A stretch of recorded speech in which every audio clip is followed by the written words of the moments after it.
The sun hasn't yet risen over Ottawa, but the air is already thick with tension. On August 1, 2025, a deadline that has loomed like a storm cloud over Canada-United States relations comes and goes, leaving no new trade deal in its wake.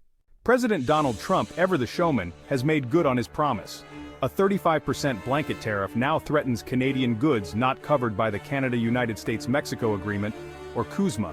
Steel, aluminum, auto parts, and copper tubing, key pillars of Canada's export economy, are now caught in the crosshairs of a policy designed to force Canada's hand. Yet, across the border, Prime Minister Mark Carney and his government stand resolute, their response not one of panic but of calculated defiance. This isn't just a trade dispute, it's a high-stakes geopolitical chess match, one that could reshape the economic and strategic landscape of North America for decades to come. To understand the gravity of this moment, we must first step back and trace the threads that have woven this complex tapestry. The United States and Canada share one of the world's most integrated economies, a partnership forged through decades of trade agreements, shared supply chains, and mutual reliance. Canada sends over 4 million barrels of crude oil daily to the United States, accounting for 50 to 70% of American oil imports, mostly heavy crude refined in Midwest facilities that power everything from factories to gas stations. Natural gas, uranium, automotive components, and cross-border electricity grids flow seamlessly, binding the two nations in a web of interdependence. The 2020 CUSMA agreement, successor to NAFTA, ensures that over 90% of Canadian exports to the United States face zero tariffs, provided they meet strict rules of origin. It's a framework that has kept trade humming, even in turbulent times. But turbulence is Trump's currency. Since returning to the White House, he has wielded tariffs like a blunt instrument, aiming to renegotiate trade deals on America's terms. Canada, despite its proximity and partnership, was not spared. The 35% tariff, announced with characteristic bravado, targets goods deemed non-compliant with CUSMA, steel and aluminum at 50%, auto parts, and even copper tubing. The move was pitched as a power play, a way to punish Canada for what Trump sees as intransigence in trade talks. Yet, when the tariffs landed, they revealed a curious omission. Canada's oil, the lifeblood of its export economy, was left untouched. So were natural gas, uranium, and electricity grids. Sectors so critical that disrupting them would have ripple effects across both nations. This wasn't an oversight, it was a crack in Trump's strategy, exposing the limits of his leverage. Canada, it turns out, has been preparing for this moment. Over the years, its trade profile has quietly evolved to align with CUSMA's protections. According to the Canadian Chamber of Commerce, over 80% of Canada's exports to the US, including oil, natural gas, key food items, and automotive components, fall under the agreement's zero-tariff umbrella. Even in copper, one of Trump's headline targets, the impact was blunted. The 50% tariff applies only to semi-finished products like tubes and wiring, while Canada's primary exports, cathodes, anodes, and concentrates, remain exempt. This isn't luck, it's strategy. By shaping its trade flows to minimize exposure, Canada has outmaneuvered Trump's tariff onslaught, turning what could have been a devastating blow into a manageable challenge. The tariffs, while painful for industries like steel and auto parts, haven't severed Canada's economic arteries. This resilience stems from years of foresight, as Canadian businesses and policymakers anticipated the volatility of US trade policy under Trump. The 2018 to 2020 tariff wars, when Trump slapped duties on Canadian steel and aluminum citing national security, taught Ottawa a hard lesson. Reliance on the US comes with risks. Since then, Canada has worked to insulate its economy, diversifying supply chains and ensuring compliance with CUSMA's rules. The result? A trade profile that can weather the storm, even as Trump's rhetoric grows louder. But resilience doesn't mean invulnerability. Canada's leverage in these negotiations is limited, and both sides know it. The United States market absorbs nearly 3/4 of Canadian exports, a dependency that gives Washington outsized influence. Prime Minister Carney, a former central banker known for his cerebral approach, faces a formidable opponent in Trump, whose unpredictability is both a tactic and a worldview. Just hours before the August 1st deadline, Trump took to Truth Social, tying trade talks to Canada's stance on Palestinian statehood, a geopolitical non sequitur that honestly left analysts scrambling. One day the issue is trade balances, the next, it's foreign policy. For Canada, this shifting goalpost really underscores a brutal reality. Negotiating with Trump is like chasing a mirage. As one trade official put it, it's hard to negotiate with crazy. Yet, Carney's government hasn't blinked. Instead of rushing to sign a deal under pressure, Ottawa is playing a longer game. Unlike South Korea or the European Union, which face 15% blanket tariffs after signing hasty agreements, Canada holds a stronger position under CUSMA's existing terms. Experts from the Bank of Canada and CTV's Ottawa Bureau note that a copy-paste deal like South Korea's would likely cost Canada more in the long run, locking it into unfavorable terms. By resisting Trump's deadline, Carney is betting on time, a commodity that buys options.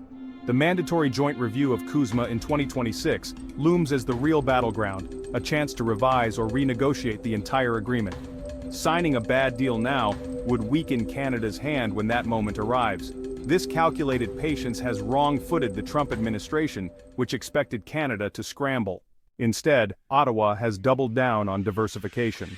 A July 2025 report from the Canadian Chamber of Commerce reveals that nearly 30% of Canadian exporters are shifting trade away from the United States, while 37% are sourcing components from non-American suppliers.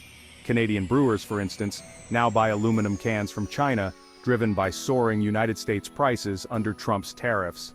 Ontario, Canada's economic powerhouse, conducts $43 billion in two-way trade with China, and Premier Doug Ford has openly floated deepening ties with Beijing. If the United States keeps acting unpredictably, Ford declared, we'll work with whoever plays fair.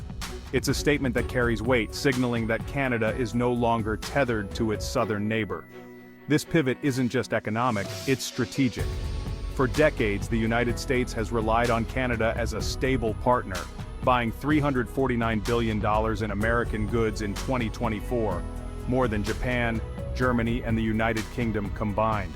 If Canada redirects even a fraction of that trade to China, the impact will hit United States states like Michigan, Ohio, and Pennsylvania, where autos, machinery, and agriculture really depend on cross-border flows. But the stakes go beyond economics. A deeper Canada-China trade relationship could give Beijing a stronger foothold in North America, a prospect Washington has long sought to avoid. In trying to strong-arm Canada, Trump may be inadvertently pushing it into the arms of a geopolitical rival. The political dynamics add another layer of complexity. In Canada, Carney's strategy enjoys broad support. Provincial premiers and trade officials from Alberta's oil patch to Ontario's auto sector are united behind the Prime Minister's refusal to sign a bad deal. Trade Minister Dominic LeBlanc, after high-level meetings in Washington, emphasized that any agreement must deliver long-term stability for Canadian workers. This isn't just rhetoric, it's a reflection of Canada's evolving economic mindset. Nearly 90% of its exports to the US are now CUSMA compliant, a defensive move that proves Canadian businesses can adapt to American uncertainty. Meanwhile, Ottawa has escalated its own tariffs on US steel and aluminum, matching Washington's increases in a tit-for-tat escalation that signals Canada's willingness to fight back. But the real story lies in what Canada is building for the future. Sources close to Ottawa suggest the government is crafting a broader economic security framework, one that ties trade to defense cooperation, Arctic sovereignty, and clean energy. The Arctic, in particular, is a flashpoint. As climate change opens new shipping routes and resource opportunities, Canada's northern frontier is becoming a geopolitical hotspot. China has shown growing interest in the region, and a Canada alienated by United States tariffs could find itself drawn eastward. This isn't just about trade, it's about redefining Canada's place in a multipolar world. For the United States, the risks are mounting. Trump's tariffs were meant to protect American workers, but they're starting to backfire. United States manufacturers, reliant on Canadian inputs, face higher costs, while American consumers could see price hikes in everything from cars to energy. If Canada's pivot to China becomes permanent, the United States will lose not just a customer but a partner whose economic and strategic alignment has been a cornerstone of North American stability. The irony is stark. Trump's America First agenda, designed to project strength, is exposing vulnerabilities. By alienating Canada, the United States risks isolating itself in a world where economic alliances are shifting. The broader implications are sobering. China, eager to expand its influence, stands ready to fill the gap. Ontario's Premier Ford, invoking Churchill, put it bluntly, "The enemy of our enemy is our friend." As long as China plays fair, he argued, Canada has no issue deepening ties. This isn't just posturing, it's a warning. If the United States continues to treat Canada as a punching bag, it may find itself outmaneuvered on its own continent. Canadian businesses are already rewiring their trade models, building pipelines to new markets and forging partnerships that reduce reliance on the United States. This isn't a short-term pivot, it's a structural shift, one that could reshape North American trade for generations. As August 1st fades into memory, the United States is preparing to raise tariffs, and Canada is bracing to absorb the blow. But this isn't the end of the story, it's the beginning of a fundamental realignment. The temperature between Washington and Ottawa may be frigid, but Canada's response is anything but frozen. Carney's government is betting on resilience, diversification, and time, while Trump's tariffs risk pushing a loyal ally toward rival powers. The future of North American trade is being rewritten, not in the headlines of a single deadline, but in the quiet, deliberate moves of a nation that refuses to be cornered. For the United States, the question isn't whether tariffs will work. It's how long it will take to realize they've sparked a transformation that may leave America on the outside looking in.